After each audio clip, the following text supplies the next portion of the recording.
And 3 years from now, nobody is going to pay you for what you know because Yes. AI will know everything you know. It'll know everything everyone else knows. In 3 years, if you still want people to be paying for you, they're going to be paying for what you think. And that's what you were hearing me say on that other broadcast is that you have to develop your personal branding. You have to become relevant. You have to become indispensable as the iconic thought leader in your space.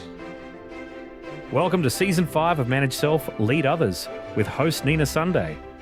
This season, as well as workplace culture, we're going deeper into embedding innovation, AI, and invisible patterns shaping how we lead.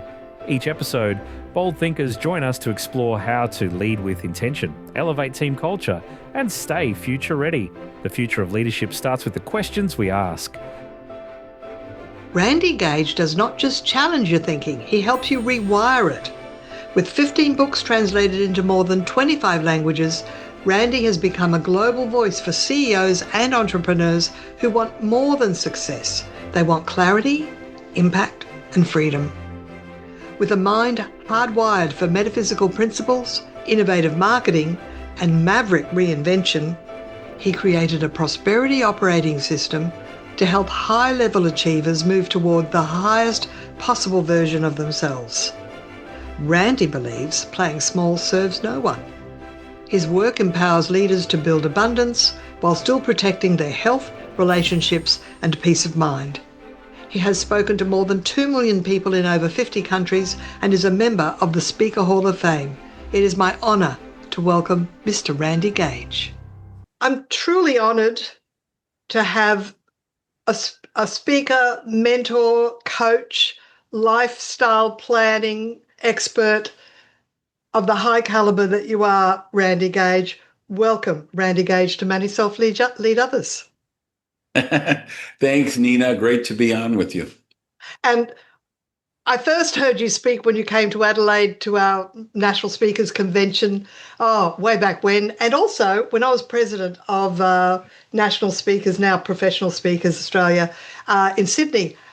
We heard that you'd registered, so I contacted you and said, would you please speak? And you very kindly did 15 minutes off the cuff. And honestly, you have an energy and a dynamism that is engaging and just, everyone was on the edge of their seat. So thank you for your presence here today. And my question is around I've been listening to your podcast, and the episode I was listening to, you were saying that AI and the future, what it is going to mean for us. So you have some very good opinions about that. So perhaps we could start there. Yeah, because I believe anyone watching right now, I believe AI is going to be the most disruptive development of your lifetime. And it won't matter if you're in your 20s, 40s, 60s, or 80s. It won't matter if you're a vampire who's been alive for 1,500 years. AI is going to be the most cataclysmic disruption of your lifetime. You mentioned go ahead. Well, I think a lot of people think that they can take their time or they're a little bit afraid to get started. I've actually done some introductory workshops for local government, and they're sending along the people that aren't even touching it, and they've got permission to do it. And in a breakout room recently, I said, well, I have at the top, I've got 4 different AIs that I have accounts with, and I just go between the 4 throughout the day. And depending on whether I'm getting someone to rewrite an email that's more conversational or more diplomatic, or whether I want tech knowledge about how to find the new Zoom functions. Now they've downloaded a new update, things like that. I'm using it day in and day out, and I believe you are too. Is that right?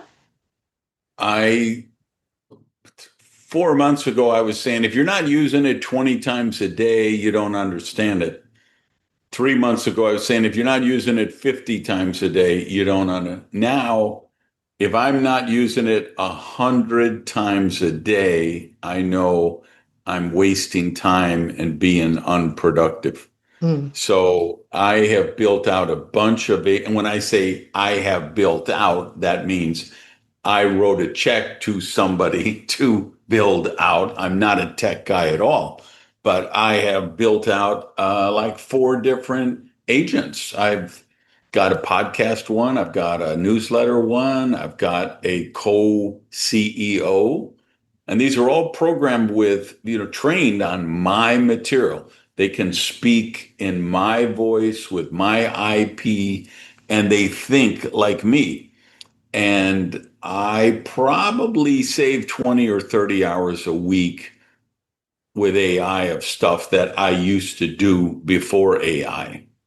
Absolutely, I'm with you there, Randy. And so the lesson there really for anyone who's working in the workplace, manage a team, whether they're a C-suite leader or a middle manager, or just aiming to do the best job they can do.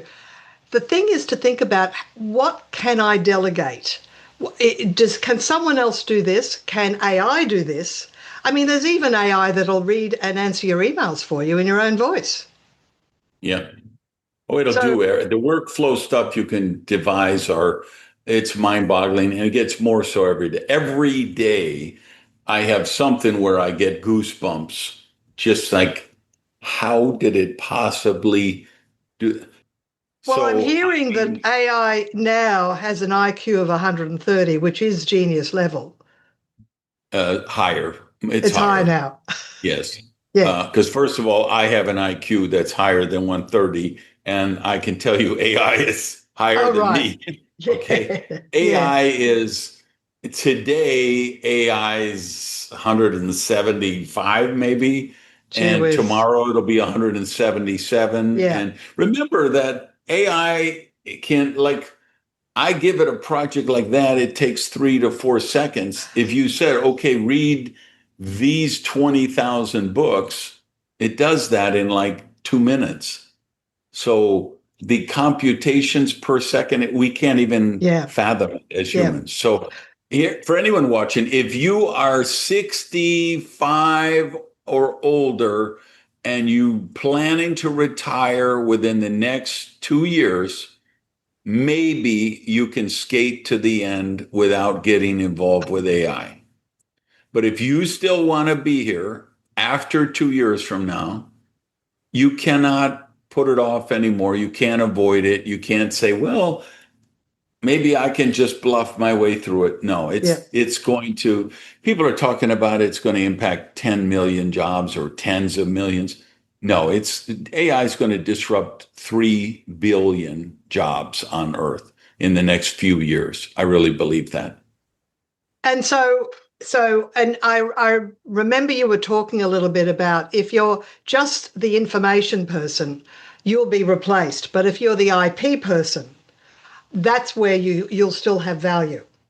And so I've actually got some projects in the wings that aren't fully formed, but I know that if I lose my ability to speak at conferences and train in workshops, if that gets disrupted, I've got another channel of income planned. And yeah, so I'm planning the next phase of my income generation, I suppose, on the basis that I can't assume that the business will always be the same way anymore. And I've probably got Well, about two here's years. what you can assume, I think. I just spoke this last convention for the worldwide speakers convention. I just did a session in Yeah. that on this topic.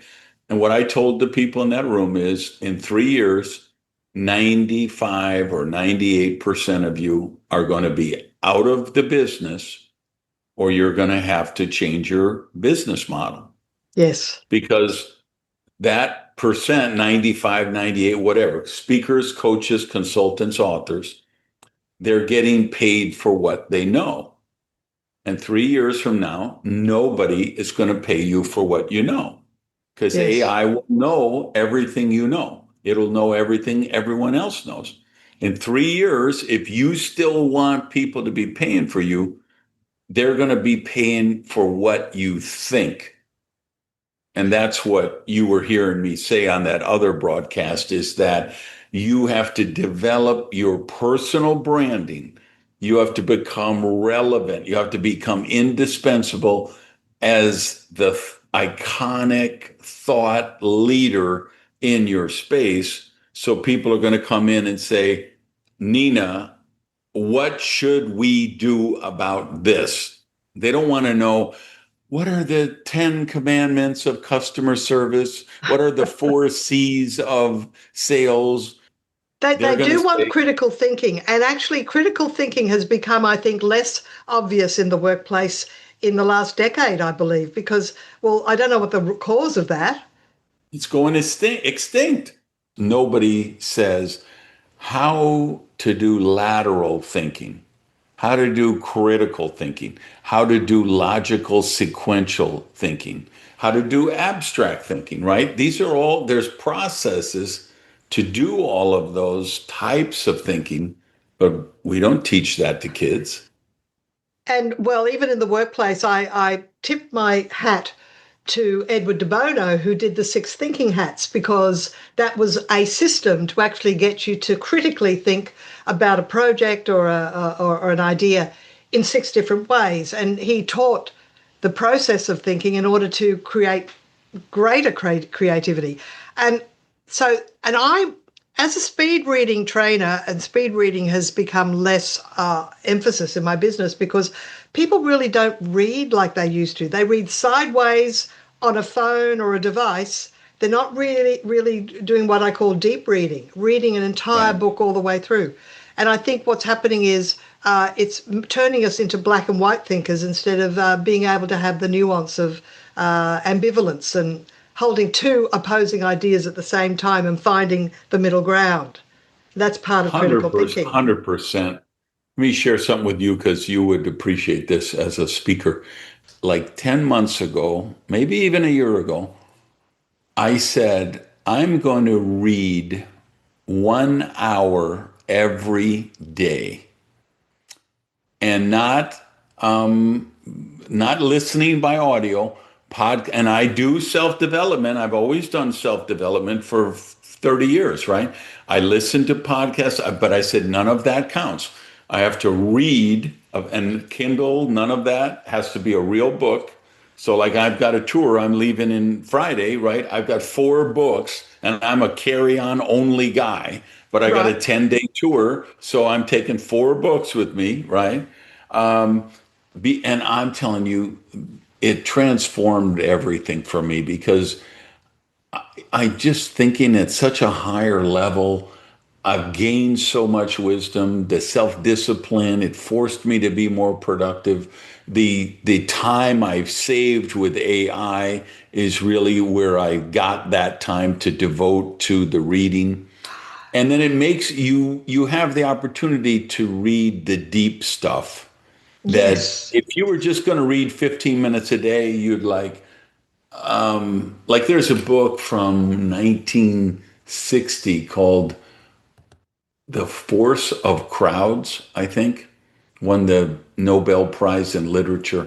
Right. And it's the most powerful, deep psychological study of why human beings exhibit herd behavior you'd ever see. But it's Love the that. kind I of book think I I would know the never book you read. mean. Yep. Well, it's the kind of book I would never read if I was doing 15 minutes a day, right? You'd have it on the shelf and you'd know I got Uh-huh. to get to that one day. And I have a bunch like that on my shelves, but now I'm getting to them because I have an hour a day.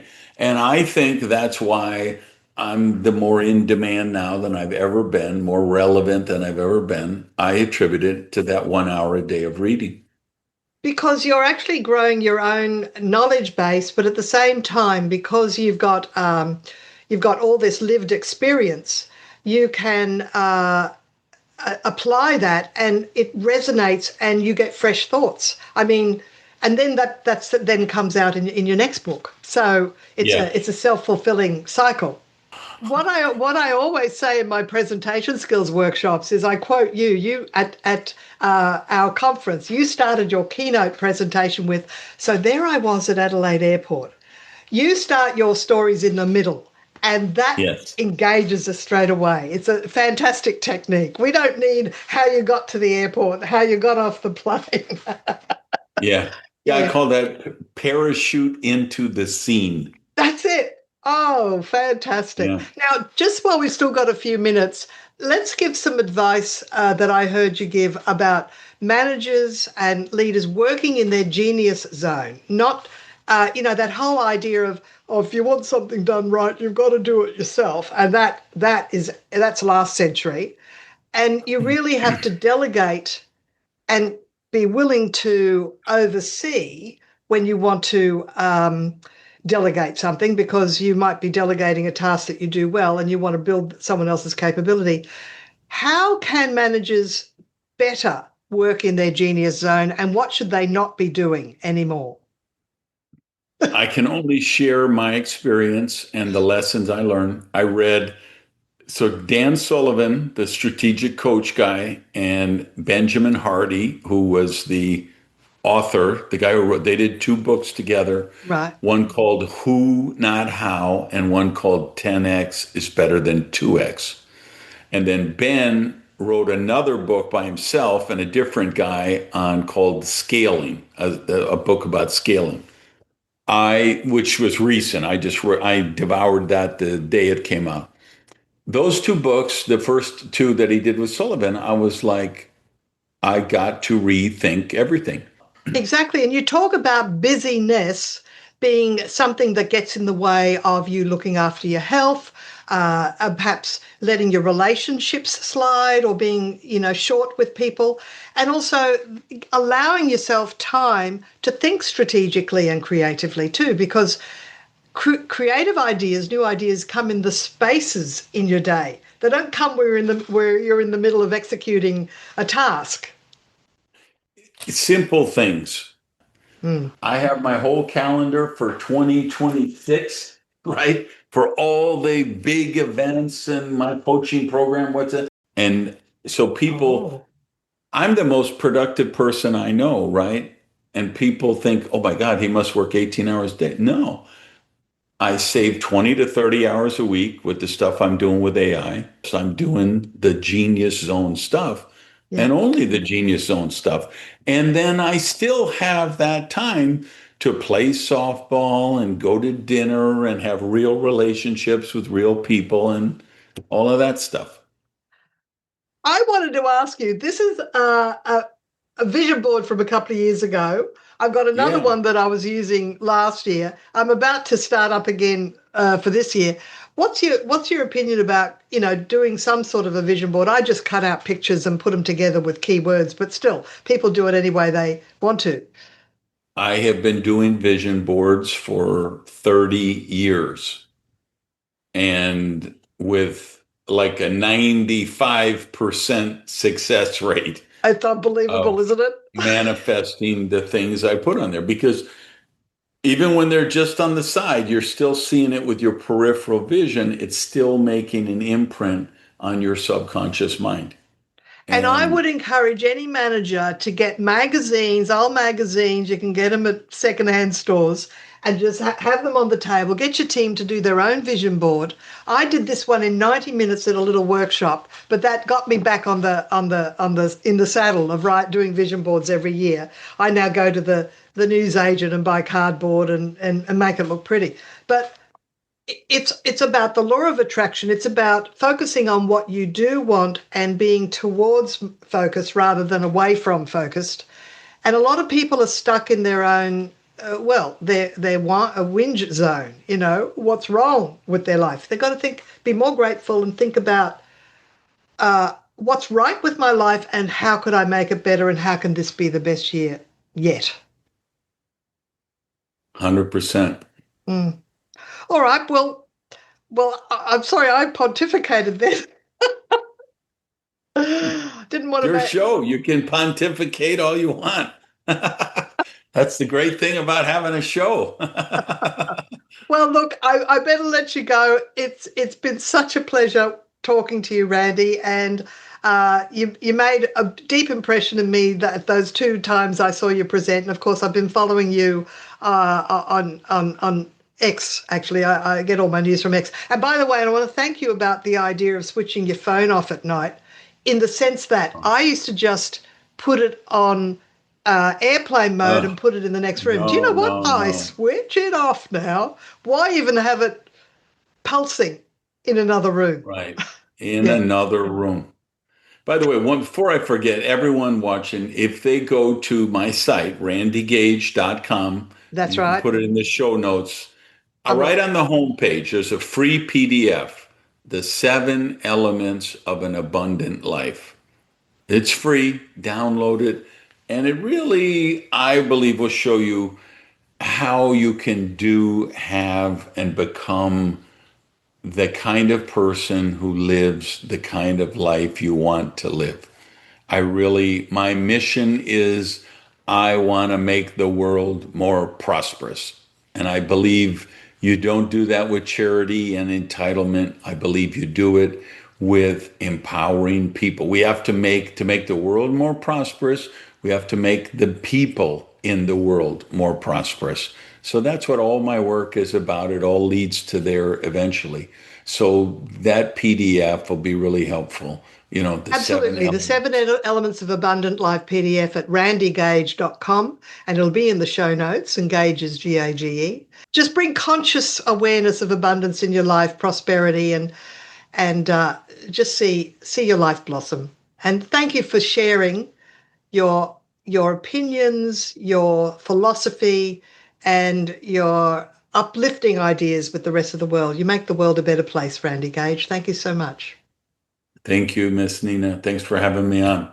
Pleasure. Thank you. My VIP guest today was Randy Gage, and if you'd like to explore more of the work of Randy Gage, Gage, head to randygage.com, download the free PDF, The 7 Elements of an Abundant Life. Or you can listen to the Power Prosperity podcast or find his books on Amazon. My name is Nina Sunday, and this is the Manage Self, Lead Others show. You can listen on all major podcast apps and watch the video on Spotify and YouTube. If you are enjoying the show, you can support it by leaving a 5-star review. On Apple Podcasts, just scroll past the episodes to ratings and reviews and tap 5 stars and a quick comment. You can do this on the app or in a desktop browser. That simple act helps other leaders discover the show. Until next time, stay curious and keep leading from an abundance mindset. Manage Self, Lead Others has launched the book, available on Amazon, paperback, Kindle and audiobook. Not transcripts, but it's Nina Sunday's reflections on the big ideas and insights from each guest, and is adventure calling. If podcasting is the new white paper, then a travel retreat is the new corporate offsite. Short retreats in exotic locations are launching this year, so head to ninasunday.com to express your interest and be part of this learning meets travel chapter for leaders, people managers and entrepreneurs. Plus, looking for a conference speaker or workshop facilitator to up-level your team in Australia or anywhere in the world? Visit brainpowertraining.com.au or ninasunday.com. Until you tune in next time.